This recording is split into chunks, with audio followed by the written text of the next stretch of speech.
Bismillahirrahmanirrahim. Assalamualaikum warahmatullahi wabarakatuh.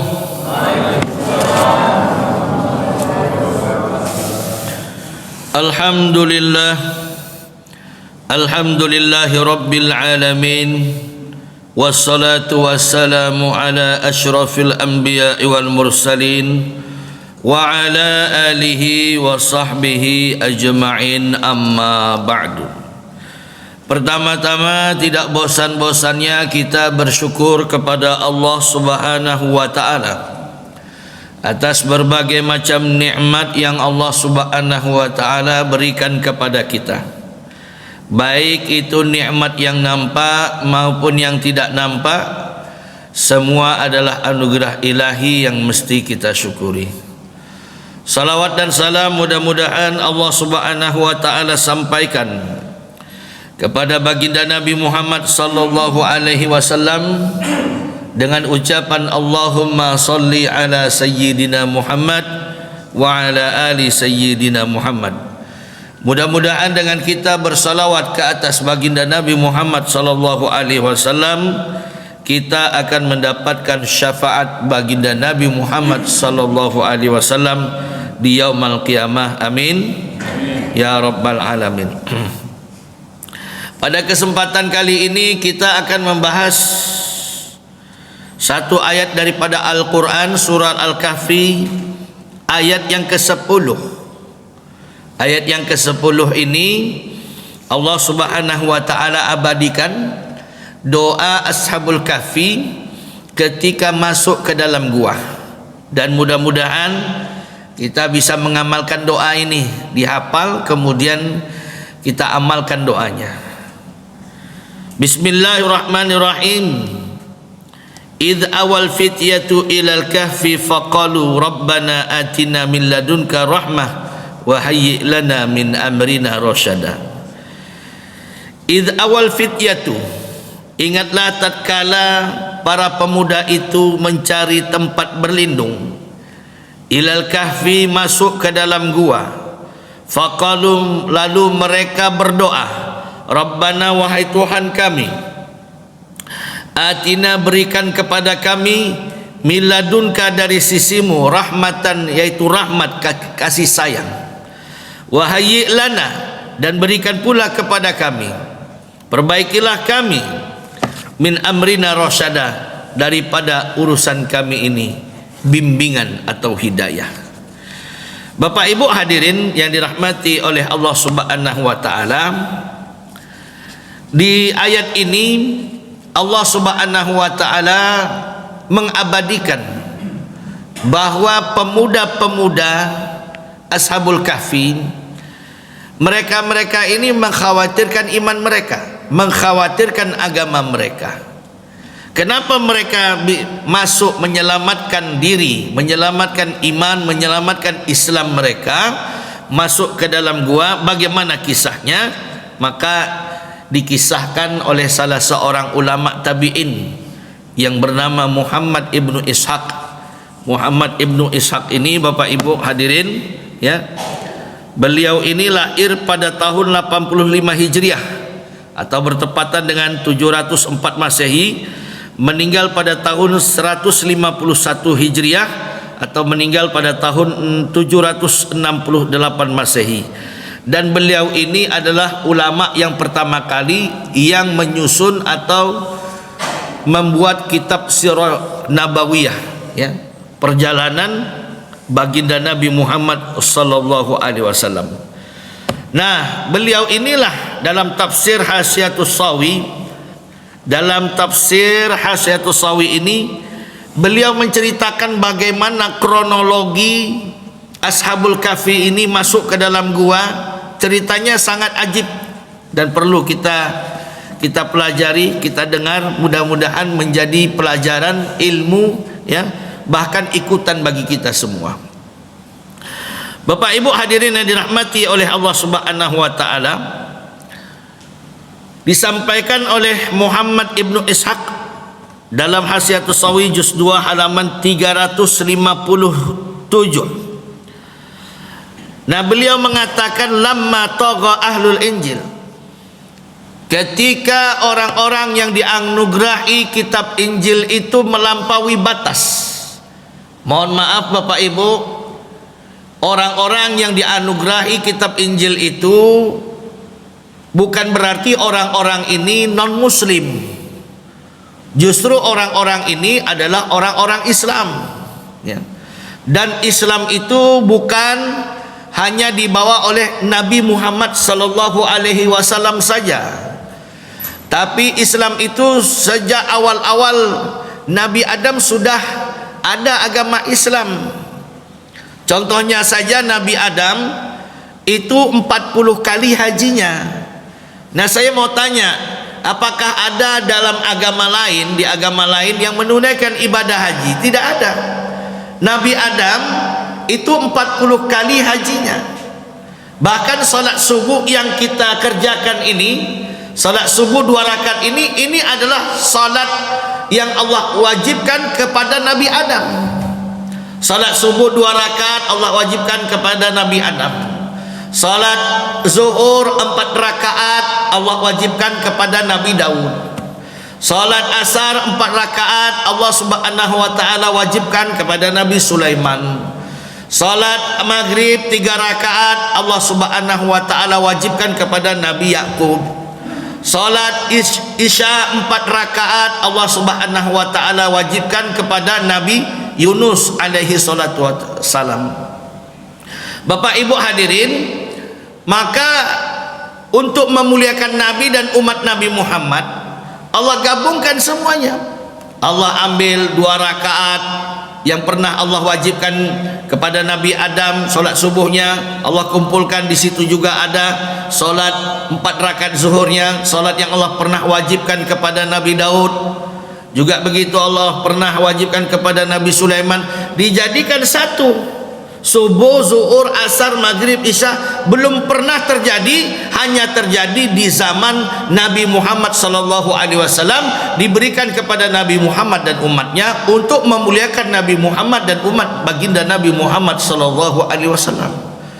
Nah, itu bermakna Islam bukan hanya dibawa oleh Nabi Muhammad saja. Awal-awal sudah ada agama Islam.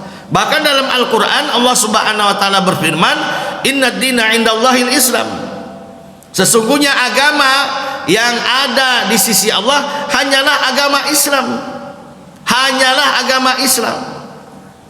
Bapak Ibu hadirin yang dirahmati oleh Allah Subhanahu wa taala, maka ketika kita membaca lamma tagha ahlul Injil, ketika orang-orang yang dianugerahi Injil oleh Allah Subhanahu wa taala tidak melaksanakan sebagaimana yang Allah firmankan dalam Injil, mereka telah melampaui batas, wa kathurat fihimul khotoya, dan mereka pun telah banyak melakukan kesalahan demi kesalahan.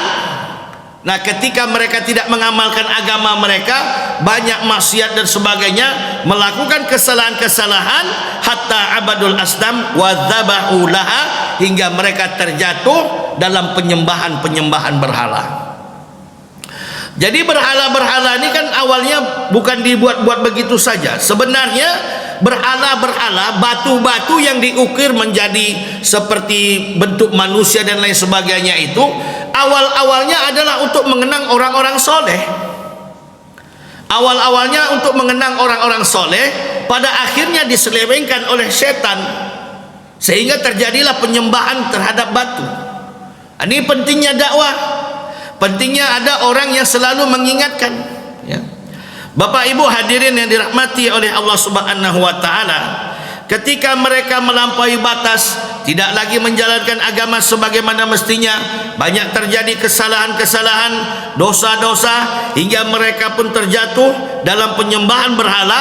Dan mereka bukan itu saja, mereka pun menyembelih hewan sesembelihan yang dipersembahkan untuk berhala-berhala mereka. Namun walaupun demikian Bapak Ibu, masih ada orang yang berpegang teguh pada agama Nabi Isa. Jadi zaman ini, zaman Ashabul Kahfi ini, terjadinya antara zaman Nabi Isa dengan zaman Nabi Muhammad. Jadi terjadinya antara zaman Nabi Isa dengan zaman Nabi Muhammad. Wa baqiya fihim man huwa ala dini Isa. Masih tersisa orang yang berpegang teguh kepada ajaran Nabi Isa alaihi salatu wasalam. Muttamassikina bi ibadatillahi wa tauhidihi. Mereka berpegang teguh dengan ajaran Nabi Isa, mentauhidkan Allah Subhanahu wa taala. Jadi di sini kita tahu bahwa agama Nabi Isa itu agama tauhid. Mutamassikina bi ibadatillah, mereka berpegang teguh menyembah Allah Subhanahu wa taala wa tauhidihi, dan mentauhidkan Allah. Jadi seluruh nabi-nabi yang diutus oleh Allah ke muka bumi ini agamanya agama tauhid. Agama tauhid itu apa? Menuhankan Allah satu-satunya dan tidak ada Tuhan selain Allah. Dan ini kejadiannya di masa kekuasaan Romawi. Wa kana birrum malikun yuqalu lahu Diqyanus. Pada masa itu dikuasai oleh kerajaan Romawi. Di situ ada seorang raja yang dipanggil dengan Raja Diqyanus. Nah, Raja Diqyanus ini adalah raja penyembah berhala. Raja yang suka menyembelih hewan sembelihan, dipersembahkan untuk berhala-berhala itu. Dan raja ini juga mengajak orang lain untuk menyembah berhala dan mengajak orang lain untuk menyembelih hewan agar dipersembahkan kepada berhala-berhala itu. Dan bagi orang-orang yang tidak mau menuruti perintah raja tadi akan dibunuh. Jadi ini raja diktator, ya. Siapa saja yang tidak mau menyembah berhala, tidak mau menyembelih hewan sembelihan yang dipersembahkan untuk berhala itu, maka dibunuh oleh raja. Nah, walaupun demikian, banyak orang yang menyembah berhala, wallahu alam, apakah karena takut dan lain sebagainya. Tapi walaupun demikian, ada satu kota yang kota itu adalah isinya orang-orang beriman, isinya orang-orang Islam. Tapi mereka ini tidak mau menampilkan keislaman mereka, tidak mau menampakkan keislaman mereka, tidak mau menampakkan mereka ini orang beriman. Bapak Ibu hadirin yang dirahmati oleh Allah Subhanahu wa taala, kota itu disebut dengan kota Apsus. Namun orang-orang Arab mengatakan kota itu adalah kota Tarsus, ya. Nah, di kota itu Bapak Ibu hadirin yang dirahmati oleh Allah Subhanahu wa taala, dipenuhi dengan orang-orang Islam. Fastahfa minhu ahlul iman. Orang-orang beriman menyembunyikan keimanannya di kota itu, ya. Cuma yang ajibnya Bapak Ibu hadirin, karena raja ini cerdik, raja ini bukan pandai, ya, tapi licik. Jadi mengirim orang mata-mata untuk memata-matai penduduk kota itu. Siapa yang masih Islam, ya, akan dipanggil, kemudian disuruh murtad, ya, supaya menyembah berhala dan menyembelih hewan sembelihan dipersembahkan untuk berhala-berhala itu. Siapa yang tidak mau dibunuh? Oleh karena itu penduduk kota itu khawatir, ya, tidak mau menampilkan keimanan mereka, tidak mau menampilkan keislaman mereka. Mereka samakan kehidupan mereka dengan umumnya orang-orang ketika itu. Tapi sebenarnya mereka ini menyembunyikan keislaman mereka, keimanan mereka. Cuma yang liciknya raja itu mengirim apa? Mengirim mata-mata. Fayaftishuna alaihim wa yahdurunahum lahu. Jadi mata-mata ini ditebarkan di kota itu, kemudian mencari orang-orang Islam, orang-orang yang beriman, akan dihadirkan di hadapan raja. Nah, lalu raja akan menyuruh mereka menyembah berhala, ya. Raja akan menyuruh mereka menyembah berhala, dan raja akan membunuh orang-orang yang tidak mau menuruti perintah raja. Falamma azamat hadhil fitnah, maka ketika fitnah ini mulai membesar, ya, mulai membesar, wara'a al-fityatu dzalika, dan para pemuda Ashabul Kahfi pun melihat fitnah itu semakin membesar, mereka sedih dengan sedih yang bersangatan. Jadi pemuda-pemuda ini sedih, ya. Siapa saja orang-orang iman dipanggil yang tidak mau dibunuh, ya. Kemudian banyak yang murtad dan lain sebagainya karena ketakutan. Maka sedih pemuda-pemuda Ashabul Kahfi ini, pemuda-pemuda ini. Nah, Bapak Ibu hadirin yang dirahmati oleh Allah Subhanahu wa taala, siapa pemuda-pemuda Ashabul Kahfi ini? Pemuda-pemuda Ashabul Kahfi ini adalah pemuda-pemuda bangsawan dari kalangan Romawi. Di kalangan negeri Romawi itu mereka pemuda-pemuda bangsawan, jadi bukan orang-orang biasa. Mereka adalah pemuda-pemuda yang cerdas, yang berilmu, ya, dan lain sebagainya. Wahum samaniyatun, jumlah mereka ada 8 orang. Jumlah mereka 8 orang dalam riwayat Ibnu Ishaq ini, ya, ada 8 orang. Dan mereka ini adalah orang-orang yang berpegang teguh kepada ajaran Nabi Isa alaihi salatu wassalam. Bapak Ibu hadirin yang dirahmati oleh Allah Subhanahu wa taala, sampailah satu orang mata-mata yang mengadu kepada Raja Dikyanus tentang pemuda-pemuda ini. Dikadukan kepada Raja Dikyanus bahwa pemuda-pemuda ini adalah pemuda-pemuda Islam. Mereka ini menyembunyikan keislamannya, menyembunyikan keimanannya, ya. Maka Bapak Ibu hadirin, diutuslah satu orang untuk memanggil pemuda-pemuda ini, dihadapkan kepada Raja Dikyanus, dan mereka pun hadir di depan Raja Dikyanus, ia bekun sambil menangis karena ketakutan. Ini raja yang tidak pernah belas kasihan kepada manusia, akan dibunuh orang-orang yang tidak mau menuruti perintah raja. Lalu ditanya oleh Raja Dikyanus ini, ma mana'akum an tasba'u li alihatina, apa yang menyebabkan kalian tidak mau menyembelih hewan sembelihan yang kalian persembahkan untuk Tuhan-Tuhan kita? Kenapa kalian tidak mau masuk agama kami? Kata Raja Dikyanus tadi, wa taj'alu anfusakum ka ahlil Madinah, apakah kalian wahai pemuda-pemuda ganteng ini, kalian ini mengikuti sebagaimana penduduk-penduduk kota ini? Kata Raja Dikyanus. Lalu kata Raja Dikyanus, apakah? Coba kalian pilih. Fakhtaru imma an takunu ala dinina wa imma an naqtulakum. Sekarang pilih.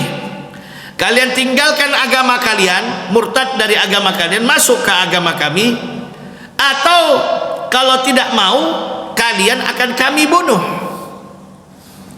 Maka Bapak Ibu hadirin yang dirahmati oleh Allah Subhanahu wa taala, berdirilah salah seorang dari pemuda Ashabul Kahfi itu, yang paling besar berdiri.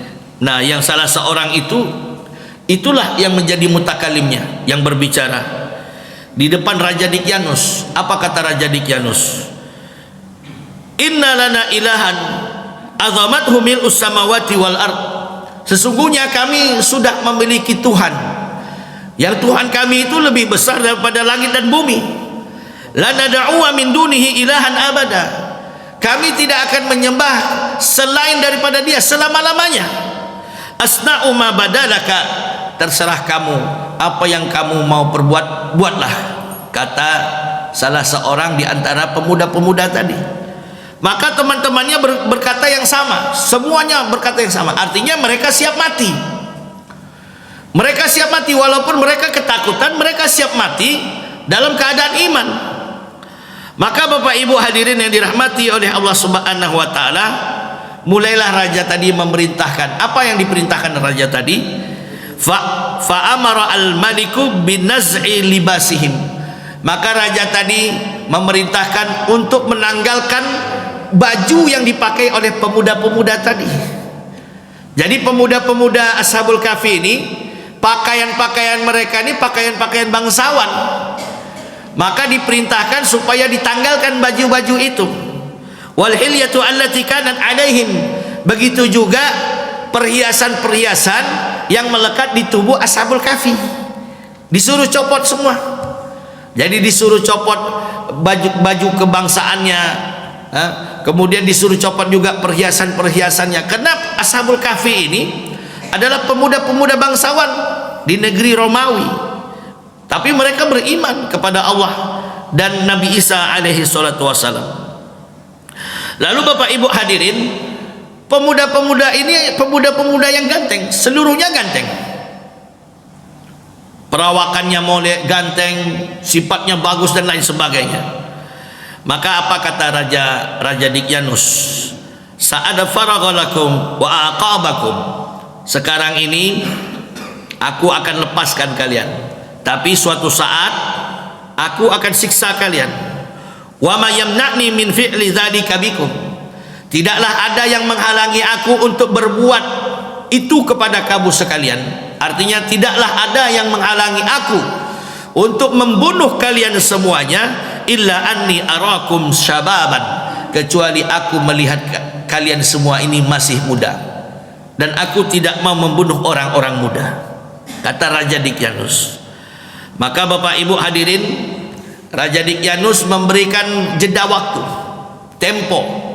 Wa inni qad ja'altu lakum ajalan, sesungguhnya aku memberikan kamu waktu, tempo, ya, tudabbiruna fihi amrakum, supaya kamu ini berfikir tentang urusan ini. Wa tarji'una ila uqulikum, dan kembalikan akal-akal kalian supaya kalian ini bisa selamat, ya. Maka dilepaskanlah Ashabul Kahfi tadi. Pergilah Ashabul Kahfi ini, pergi, tidak tahu mau kemana. Thumma innahu safara li ghardin min agradihi. Pergilah mereka ini berdelapan ini, 8 orang ini pergi. Fa khafu annahu idza raja'a min safrihi yu'aqabuhum aw yaqtuluhum. Ya, mereka khawatir kalau raja datang kembali menangkap mereka, mereka khawatir raja akan menyiksa mereka, menghukum mereka, bahkan membunuh mereka. Maka mereka bermusyawarah. 8 orang ini bermusyawarah. Fastashwaru fima bainahum. Mereka bermusyawarah. Nah, ketika mereka bermusyawarah, mereka bersepakat, ya, untuk menyelamatkan iman mereka, agama mereka. Wattafaqu ala ay ya'khudha kullu wahidin minhum nafaqatan min baiti abih. Jadi mereka bersepakat, mari kita selamatkan iman kita, mari kita selamatkan agama kita, mari kita bawa bekal, yang mana bekal itu kita ambil dari rumah orang tua masing-masing. Akhirnya mereka bersepakat, ada 8 orang, maka mereka kembali ke rumah orang tua masing-masing, membawa bekal dari rumah orang tua mereka masing-masing. Maka Bapak Ibu hadirin yang dirahmati oleh Allah Subhanahu wa taala, mereka sedekahkan sebagian bekal dari rumah yang mereka dapatkan tadi, dan sebagiannya mereka bawa sebagai bekal. Yatasaddaqu bi ba'diha wa yatazawwadu bil baqi. Sebagian bekalnya mereka sedekahkan, sebagian lagi mereka bawa sebagai bekal mereka dalam perjalanan untuk menyelamatkan iman dan Islam mereka. Jadi ini nanti akan menjadi pelajaran buat kita Bapak Ibu, supaya kita ikuti ini apa yang dilakukan oleh Ashabul Kahfi ini. Jadi mereka juga ahli sedekah, dalam keadaan genting mereka bersedekah. Ini perlu kita ikuti. Nanti setelah kita bacakan perjalanan hidupnya, kita ambil intisarinya, kemudian kesimpulannya, sehingga kita bisa mengikuti amalan-amalan soleh yang dilakukan oleh Ashabul Kahfi ini. Setelah mereka melakukan itu, lalu mereka pergi ke gunung yang di dekat situ. Jadi ada gunung di kota itu Bapak Ibu. Gunung itu namanya Yanjilus. Di gunung itu ada gua, ya, ada gua. Nah, ketika mereka berjalan menuju gunung, tiba-tiba datang seekor anjing, ya. Datang seekor anjing yang mengikuti mereka. Fataradduhu fa'ada. Diusir oleh Ashabul Kahfi. Jadi ini Bapak Ibu harus tahu bahwa ini bukan anjing Ashabul Kahfi. Anjing itu datang tiba-tiba, ya. Datang tiba-tiba mengikuti mereka. Diusir oleh Ashabul Kahfi. Nah, jadi bukan anjing Ashabul Kahfi. Jadi bukan dalil bahwa Ashabul Kahfi itu punya anjing sehingga orang memelihara anjing. Islam boleh memelihara anjing, boleh. Kalau untuk ada hajat untuk menjaga kebun boleh. Tapi kalau untuk hobi diletak di rumah, itu malaikat rahmat tidak akan datang ke rumah itu. Selagi ada anjing di situ, maka selama itu pula malaikat rahmat tidak akan membawa rahmat ke dalam rumah kita. Ya. Ini penting sekali Bapak Ibu hadirin yang dirahmati oleh Allah Subhanahu wa taala. Sampaikan kepada abang-abangnya yang hobi-hobi anjing tuh, ya. Bang, awak di rumah saja bang, abang jual anjing tiap pagi bakal liliang. Awak di rumah senyo. Sekarang gini aja lah bang, pilih mana, anjing atau aku? Coba kau pilih, kan gitu. Bapak ibu hadirin yang dirahmati oleh Allah Subhanahu wa taala, berkali-kali diusir, berkali-kali datang. Berkali-kali diusir, berkali-kali datang. Maka dengan izin Allah anjing itu dapat berbicara. Anjing itu dapat berbicara. Dengan izin Allah, faqala lahum al-kalbu, maka berbicaralah anjing kepada ashabul kahfi, pemuda-pemuda itu.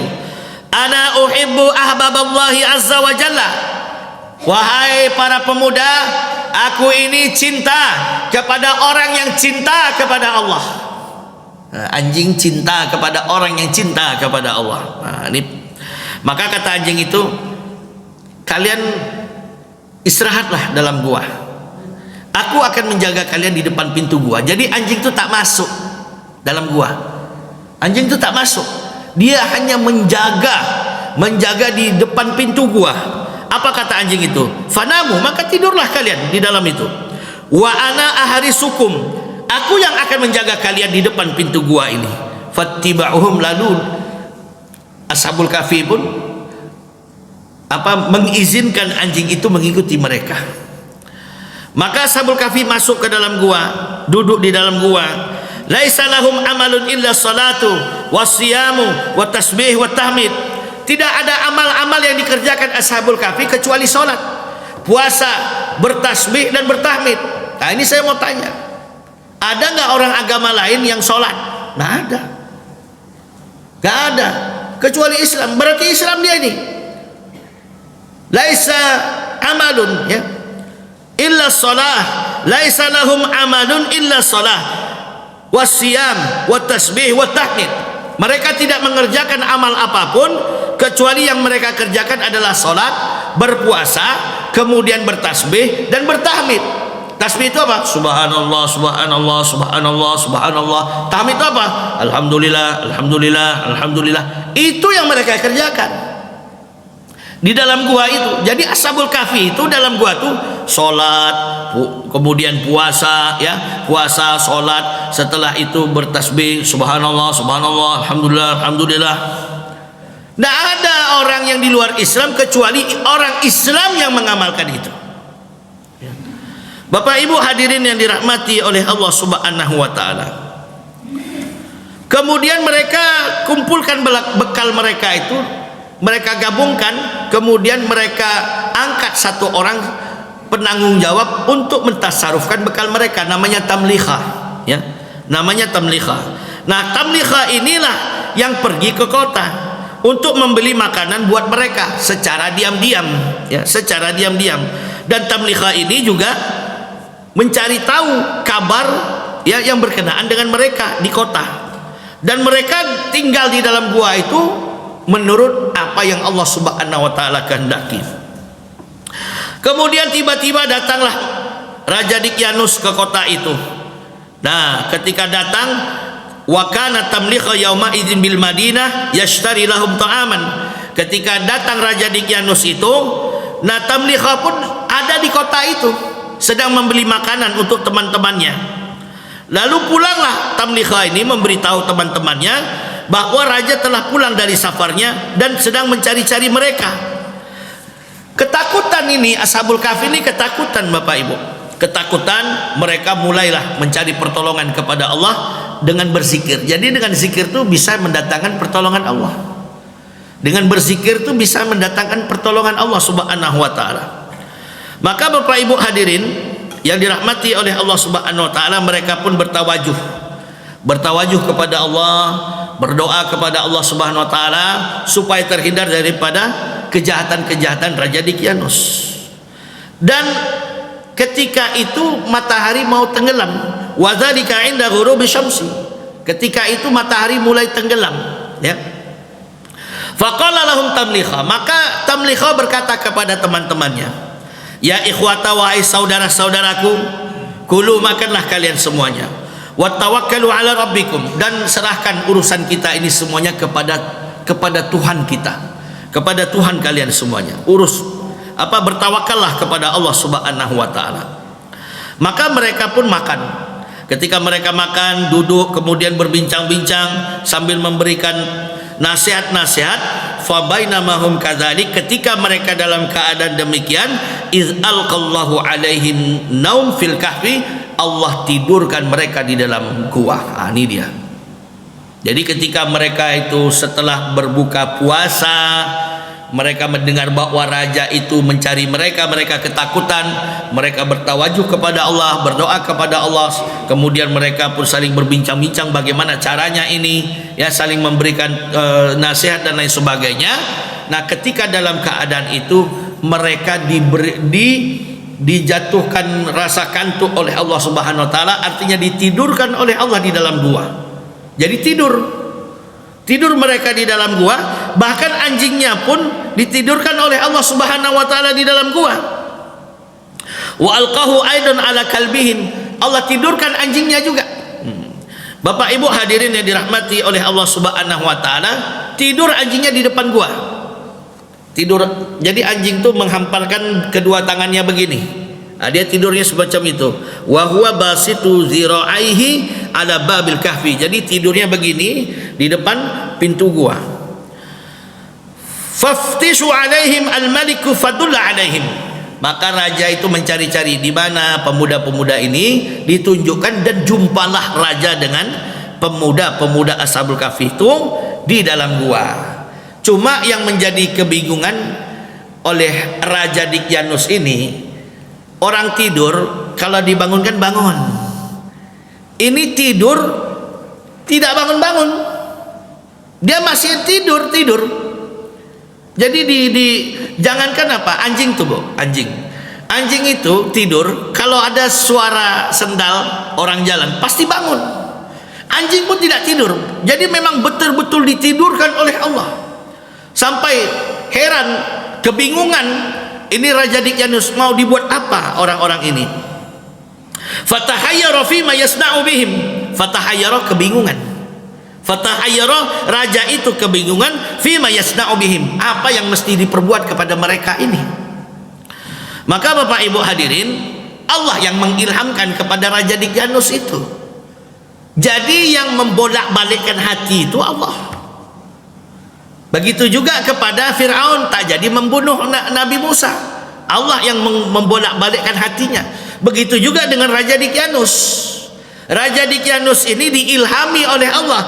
Fa'alqallahu fi qalbihi, Allah masukkan ke dalam hatinya itu ayusudda alaihim babal ghar, untuk menutup pintu gua. Jadi caranya bagaimana? Tutup saja pintu gua ini. Jadi pintu gua itu disemen sama dia. Bahasa kita nih sekarang lah, ditutup dengan batu yang besar, kemudian dia betul-betul ditutup sehingga mati orang-orang itu dalam tuh. Bapak Ibu hadirin yang dirahmati oleh Allah Subhanahu wa taala, Allah ingin memuliakan pemuda-pemuda Ashabul Kahfi, dan Allah akan menjadikan pemuda-pemuda Ashabul Kahfi ini adalah sebagai ayat tanda keagungan Allah Subhanahu wa taala kepada seluruh manusia. Dan Allah ingin menjelaskan kepada seluruh manusia bahwasanya hari kiamat itu benar-benar akan datang, bahwasanya Allah Subhanahu wa taala itu maha kuasa untuk membangkitkan orang yang sudah mati. Maka Raja Daqyanus pun memerintahkan anggotanya untuk menutup pintu gua. Lalu Raja Daqyanus mengatakan begini, da'auhum fi kahfihim yamutuna ju'an wa atosan. Biarkanlah mereka di dalam gua ini, mereka akan mati dalam keadaan kelaparan dan kehausan.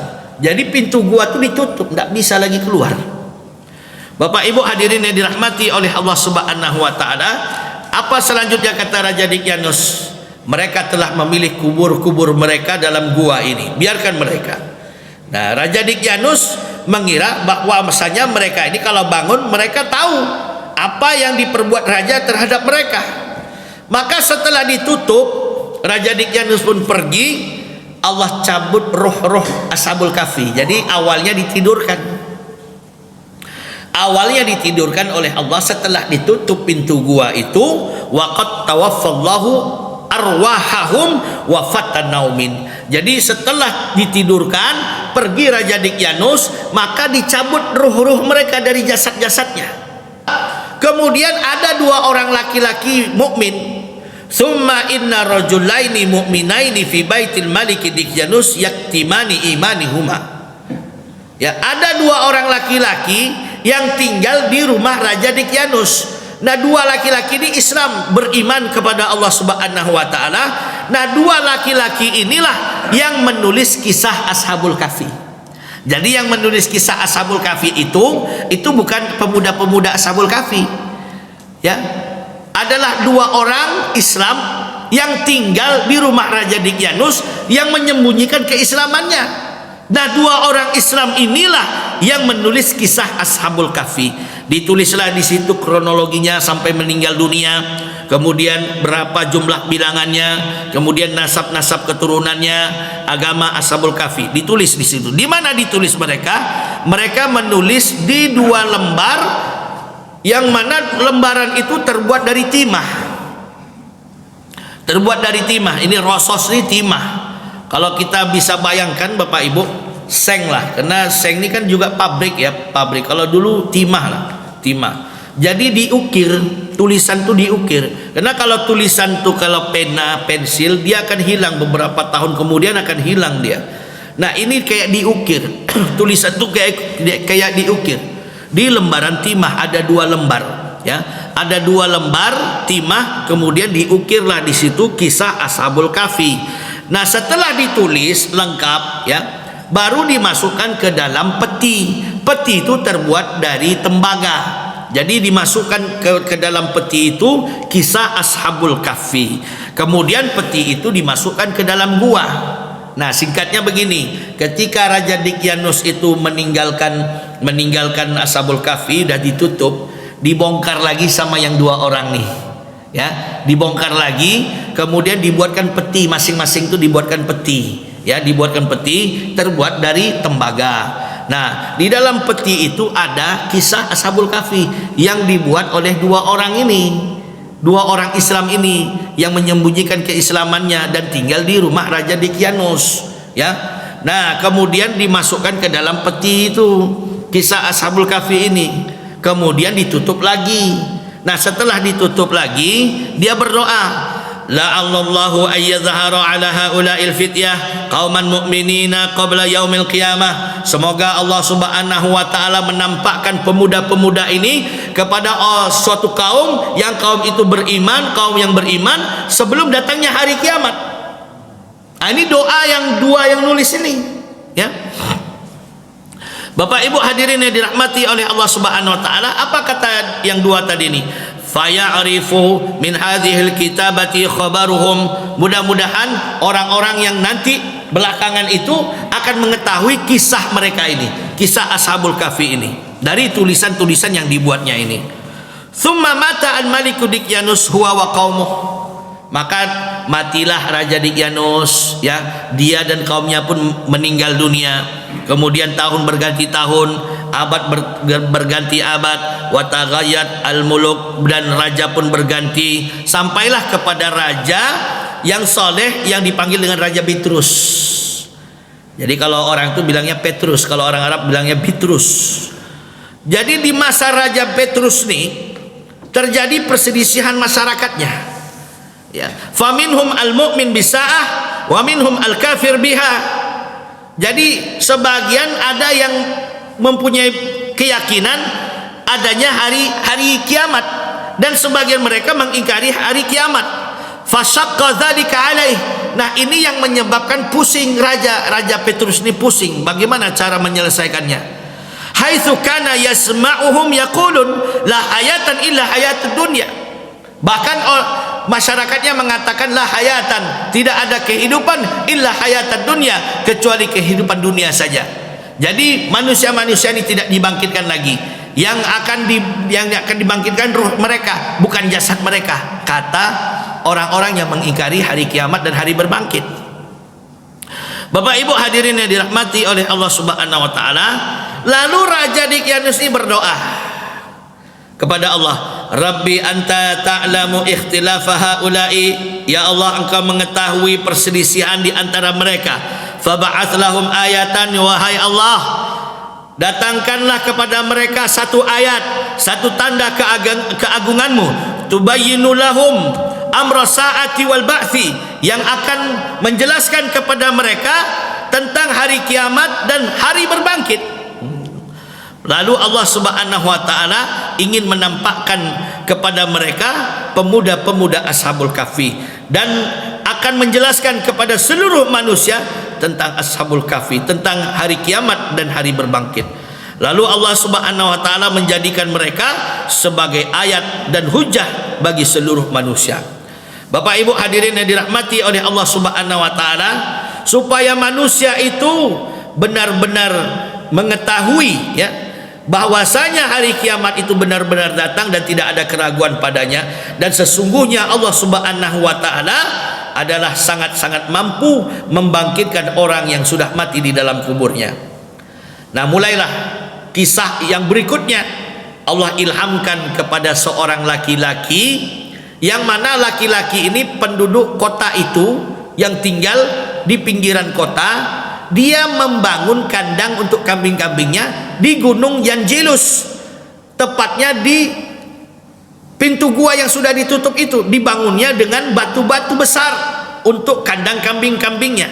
Ini kita dengar, fa'alqallahu fi qalbi rajulin, lalu Allah masukkan ke dalam hati seorang laki-laki min ahli tilkan nahiyah, yang penduduk kota itu, ayah di mazalikal bina, untuk menghancurkan bangunan itu, alladzi ala babil kahfi, yang mana bangunan itu di depan pintu gua, wa yubna bi ijaratihi hizara hadiratan li ghanamihi, yang dia bangun untuk kandang kambing-kambingnya.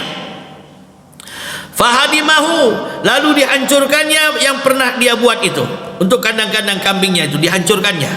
Falamma iftaha babal kahfi, ketika pintu gua terbuka, ba'atsallahu haula'il fityah, maka Allah bangkitkan lagi pemuda-pemuda Ashabul Kahfi. Nah, Allah bangkitkan pemuda-pemuda Ashabul Kahfi itu, Allah Subhanahu wa taala bangkitkan kembali.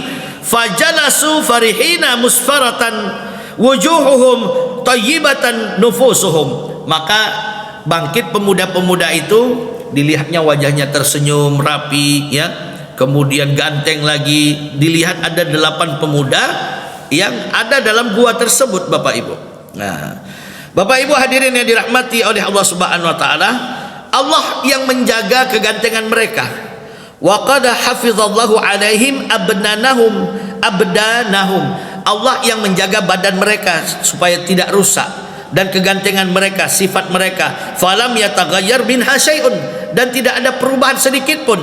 Jadi mereka itu keadaannya seperti sebelum mereka ditidurkan ya, sebelum mereka ditidurkan, dan mereka pun dibangkitkan sebagaimana mereka sebelum tidur. Jadi tidak ada perubahan sama sekali. Nah, kemudian tamliha ini karena aktivitas yang membeli makanan, jadi orang itu Bapak Ibu akan dibangkitkan, nanti dibangkitkan dari kuburnya, dari matinya. Dia akan bekerja sebagaimana biasanya ketika di dunia. Macam tamliha ini, ketika dibangkitkan Allah, maka dia pergi ke pasar membeli makanan untuk teman-temannya. Jadi ketika dibangkitkan tuh, ada bangkit, katanya dia bangun dari tidur, kemudian summa arsalu tamliha ilal madinah liyashtari lahum ta'am, maka tamliha ini membeli makanan ke kota. Fadhahaba fara'a al madinah qad taghayyara haluha wa ahluha wa malikuha. Ketika dia sampai di kota, di pasar, dilihatnya kok berbeda keadaannya, penduduknya, bahkan rajanya kok beda katanya. Nah, Bapak Ibu hadirin yang dirahmati oleh Allah Subhanahu wa taala, maka pergilah dia menghadap Raja Petrus, pergilah dia situ. Jadi dia berangkat dengan pemuda yang punya kandang kambing itu, berdua dia datang ke hadapan raja itu.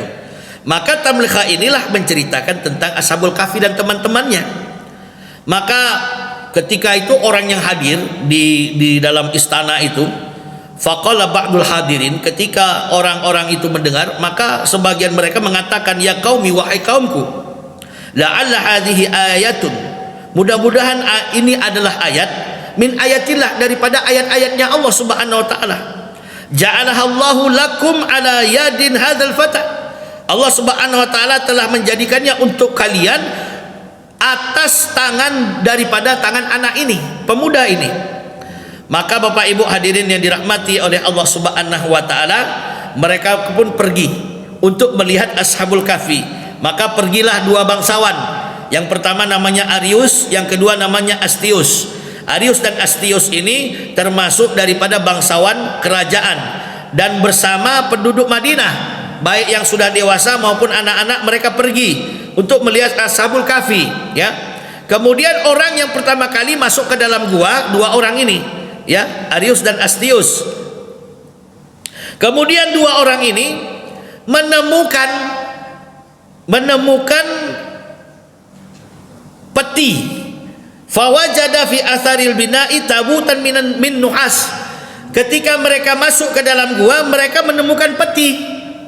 Maka dibongkarnya peti itu. Di dalam peti itu ada dua lembar keping timah yang bertuliskan kisah Ashabul Kahfi. Lalu dua orang ini membaca tulisan itu. Setelah habis dia baca, dia keheranan dan mengucapkan alhamdulillah alladzi arahum ayatan tadulluhum 'alal ba'tsi. Alhamdulillah, segala puji bagi Allah yang mana Allah telah memperlihatkan kepada mereka satu tanda keagungan Allah yang menunjukkan kepada mereka tentang hari berbangkit. Maka diutuslah satu orang utusan yang memberitahu Raja Bitrus supaya Raja Bitrus itu datang ke sini segera, dan Raja Bitrus akan melihat ayat ajibah, ya. Maka ketika sampai berita ini, ya, ketika sampai berita ini kepada Raja Petrus, fa inna fityatan ba'thuhumul wa ahyahum. Jadi berita ini sampai kepada Raja Petrus bahwasanya pemuda-pemuda itu dibangkitkan oleh Allah Subhanahu wa taala dari setelah matinya 300 tahun lebih. Jadi pemuda-pemuda ini Bapak Ibu mati, ya, ditarik ruhnya itu 300 tahun lamanya, bahkan lebih. Kemudian datanglah berita ini sampai ke Raja Petrus. Mulailah kepanikan. Raja Petrus pun hilang saat itu, dan dia pun mengatakan ahmaduka rabbis samawati wal ard. Segala puji bagimu wahai Tuhan langit dan bumi. Tafaddalta alayya wa rahmati. Engkau telah menganugerahkan kepadaku dan merahmati aku. Walam tu'fi an-nur alladzi ja'altahu li abai. Dan engkau belum memadamkan cahaya yang pernah dulu engkau berikan kepada pendahulu-pendahuluku. Maka raja tadi pun menunggang kudanya, kemudian pergi ke arah Ashabul Kahfi, kemudian masuk ke dalam gua. Kemudian farihin, yaitu farihin itu bergembira berjumpa dengan Ashabul Kahfi, berpelukan dengan Ashabul Kahfi itu semuanya. Dan mereka Ashabul Kahfi itu sedang duduk di lantai sambil bertasbih subhanallah dan sambil bertahmid alhamdulillah. Maka Ashabul Kahfi berkata kepada raja tadi, nastaudiukallah, kami percayakan engkau kepada Allah Subhanahu wa taala. Wassalamu alayka wa rahmatullah, dan semoga keselamatan ke atasmu dan rahmat Allah Subhanahu wa taala. Hafizakallah wa hafizah malik, semoga Allah Subhanahu wa taala menjagamu dan menjaga kerajaanmu, ya. Wa na'idzuka billahi min syarril insi wal jin, dan kami meminta perlindungan kepada Allah Subhanahu wa taala untukmu daripada kejahatan manusia dan jin. Fabainama al-maliku qaim, ketika raja itu berdiri di hadapan Ashabul Kahfi, maka Ashabul Kahfi pun kembali baring tidur, dan di saat itu pun Allah Subhanahu wa taala tarik kembali ruh-ruh mereka, dan mereka pun dimatikan oleh Allah Subhanahu wa taala. Lalu ditutuplah dengan kain kafan oleh raja, dan raja memerintahkan kepada pegawai-pegawainya untuk membuatkan peti dari emas. Wa amara ayyaj'ala kulla rajulin minhum fi tabutin min dhahabin. Jadi raja memerintahkan anggota-anggotanya itu, ya, membuatkan peti daripada emas. Ketika malam tiba, raja tidur, maka dalam mimpi itu datang Ashabul Kahfi itu semuanya. Ashabul Kahfi itu berkata kepada raja dalam mimpi, inna lam nukhliq min zahabin wala fiddatin. Wahai raja, kami ini tidak diciptakan dari emas dan perak, walakinna khuliqna minat turab wa ila turab nasir. dan akan tetapi kami ini diciptakan dari tanah dan akan kembali ke dalam tanah. Fatrukna kama kunna fil kahfi ala turab, dan tinggalkanlah, biarkanlah kami sebagaimana biasa, seperti biasa, yaitu di dalam tanah, hatta yab'atsanallahu minhu, hingga Allah Subhanahu wa taala akan bangkitkan kami dari tanah. Maka raja itu memerintahkan orang-orangnya membuatkan peti dari kayu jati. Maka dibuatkanlah peti dari kayu jati, dimasukkan situ seluruhnya Ashabul Kahfi, ya, satu persatu, satu peti satu orang, ya. Kemudian di pintu gua itu ditutup, dijadikan masjid oleh raja. Jadi pintu gua itu ditutup, tidak ada seorang pun yang bisa melihat ke dalamnya, dan raja menjadikan hari penutupan pintu gua dan hari dijadikannya masjid itu sebagai hari raya besar bagi mereka, dan mereka mengulang-ulangnya setiap tahun. Bapak Ibu hadirin yang dirahmati oleh Allah Subhanahu wa taala, setelah saya bacakan ini, ada satu jemaah mengatakan waktu saya mengaji tentang ini, saya sudah sampai ke Masjid Ashabul Kahfi Pak Ustadz, katanya. Jadi mudah-mudahan Bapak Ibu hadirin bisa satu rombongan pergi umroh, kemudian nanti berziarah ke Masjid Ashabul Kahfi. Jadi di situ kuburan Ashabul Kahfi, dalam gua itu, ya, dalam gua itu ditutup pintu guanya, kemudian di depan pintu gua itu dijadikan masjid. Ya, ada yang mengatakan itu di Yaman. Jadi Yaman itu dulu termasuk kawasannya Romawi dulu. Bapak Ibu hadirin yang dirahmati oleh Allah Subhanahu wa taala, lalu apa pelajaran yang dapat kita ambil? Banyak ya Pak Haji ya, banyak ya, banyak. Yang pertama, Ashabul Kahfi itu adalah orang yang rela meninggalkan kemewahan-kemewahan dunia dalam menyelamatkan iman dan Islamnya. Ini penting bagi kita ini, ya. Iman itu lebih berharga. Saking mereka menyelamatkan iman dan Islamnya, Allah suka kepada mereka, Allah abadikan mereka dalam Al-Quran. Allah abadikan mereka dalam Quran. Yang kedua, kejadian ini antara zaman Nabi Isa dengan zaman Nabi Muhammad alaihi salatu wassalam. Jadi maaf nih, orang-orang yang antara zaman Nabi Isa dengan zaman Nabi Muhammad itu masih ada orang-orang beriman. Jadi maksud kami menceritakan ini, termasuklah ayah Nabi Muhammad. Ayah Nabi Muhammad itu namanya Abdullah, Islam tuh. Ibunya Islam juga, Aminah. Karena ada juga orang yang berpendapat orang tua Nabi Muhammad dalam neraka, katanya. Padahal di sini kita tahu setelah Nabi Isa diangkat oleh Allah Subhanahu wa taala ke langit, masih ada orang yang berpegang teguh dengan ajaran Nabi Isa alaihi salatu wasallam. Di satu kota, bahkan mereka menyembunyikan keimanan dan keislaman mereka. Kemudian lagi yang ketiga itu anjing itu adalah anjing yang akan dimasukkan ke dalam surga. Jadi anjing yang masuk dalam surga itu anjing Ashabul Kahfi, ya. Tapi anjing itu masuk dalam surga tidak berbentuk anjing lagi, dijadikan pemuda yang tampan dalam surga. Nah, ini penting sekali. Jadi kalau kita melihat nanti ada orang yang satu rombongan usaha atas iman, usaha atas Islam, dakwahkan Islam, cintai amalan mereka. Walaupun amalan kita ini biasa-biasa saja, orang-orang biasa, tapi karena ada rasa cinta, anjing tadi, karena ada rasa cinta, maka Allah masukkan dia dalam surga. Ada rasa cinta kepada orang-orang yang cinta kepada Allah, maka anjing tadi pun dimuliakan oleh Allah. Allah rubah anjing tadi menjadi pemuda yang tampan masuk dalam surga. Ini penting bagi kita. Nanti kalau ada rombongan-rombongan jamaah-jamaah yang datang yang mengusahakan iman, amal soleh, cintai mereka. Bagaimana cara mencintai? Sambut mereka, kemudian berikan tempat buat mereka. Kalau bisa kasih makan buat mereka. Orang-orang yang mulia dan dimuliakan oleh Allah adalah orang-orang yang menyelamatkan iman dan Islamnya, mendakwahkan Islam. Maka jangan sampai kita benci dengan amalan-amalan itu. Ya, mudah-mudahan ada manfaatnya. Yang benar datang dari Allah Subhanahu wa taala, yang salah daripada kesilapan saya mohon maaf. Untuk sempurnanya majelis ini kita tutup dengan doa kifaratul majelis. Subhanallah wa bihamdihi, subhanakallahumma wa bihamdika, asyhadu an la ilaha illa anta, astaghfiruka wa atubu ilaihi. Wabillahi taufiq wal hidayah. Assalamualaikum warahmatullahi wabarakatuh.